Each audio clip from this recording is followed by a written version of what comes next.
Hello friends, আজ একটু ছুটির দিনে চুল ঠিক করতে করতে চলে এলাম স্প্ল্যানেড মেট্রো স্টেশন। তারপর সেখানে সেই হাজারখানেক বিশ্ববিখ্যাত সিঁড়ি পেরিয়ে চলে এলাম উপরে। আজ যেহেতু মেট্রো কার্ড আনতে ভুলে গেছিলাম, তাই পেন দিয়ে আঁকিবুকি করে একটা কিউআর কোড বানালাম। তারপর শুনলাম আমি নাকি কিউআর কোড প্রতিযোগিতায় উত্তীর্ণ হতে পারিনি, তাই মেট্রো গেটের ক্যামেরায় আমার সেলফি নিয়ে আমাকে সুন্দরভাবে ধাক্কা মেরে বাইরে বের করে দিল। আর আমি উড়ে এসে পড়লাম রুদিরদা চন্দ্রিমাদির সামনে। তারপর আমরা স্প্ল্যানেডের সস্তা বাজারে গিয়ে বড়লোকিয়া ব্যাগ দেখতে শুরু করলাম। এখানে ব্যাগ ছাড়াও কম বেশি সব জিনিসই পাওয়া যায়, সেটা আপনারা খুব ভালো করেই জানেন। আর এখানে আসতে হলে বার্গেনিং করতে জানাটা খুবই জরুরি। না জানলেও কোনো অসুবিধা নেই, আমি আর রুদীপদা যেমন চন্দ্রিমাদিকে নিয়ে এসেছি, আপনারাও আমাকে হায়ার করতে পারেন। শুধু লাগবে বাজার শেষে 1 প্লেট বিরিয়ানি। যাই হোক, চন্দ্রিমাদি একটা ব্যাগ পছন্দ করে ফেলেছে আর আমরা দুজন সুন্দর দর্শকের মতো দাঁড়িয়েছিলাম। তারপরেই আমাদের নজরে এলো দিওয়ালি স্পেশাল এই সুন্দর বন্দুক। দাম মাত্র 100 টাকা। শুধুমাত্র একটা দেশলাই গাড়ি ভিতরে ঢোকাও আর করো ফায়ার বুম।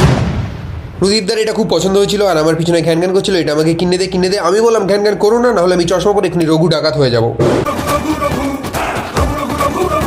তারপর চলে এলাম শ্রীলেদাস। ওখানের এই জুতোটা আমার বেশ পছন্দ হয়েছিল, কিন্তু দাম শুনে আয়াম তো এরকম অবাক। তারপর দেখলাম সেই ভিড়ের মধ্যে স্টেজ বানিয়ে অনেকে পারফরমেন্স করার চেষ্টা করছে, কিন্তু কেউ আর দেখছে না। রুদীপদা বললো, দেখ এখানে সবাই ব্যস্ত, তাই কমন জিনিস কেউ আর দেখবে না। এক্ষুনি আমি যদি চিকনি চামেলিতে ডান্স করি, দেখবি সবাই কেমন দেখবে, ঠিক এইরকম। হাসি ঠাট্টা খাওয়া দাওয়া করে আজকের ঘোরা কমপ্লিট। এই যে এত শপিং করেছি এত। আজকের জন্য বাই বাই, দেখা হবে আবার নতুন কোনো ব্লগে নতুন কোনো মানুষের সাথে। ভালো থাকবেন, সুস্থ থাকবেন।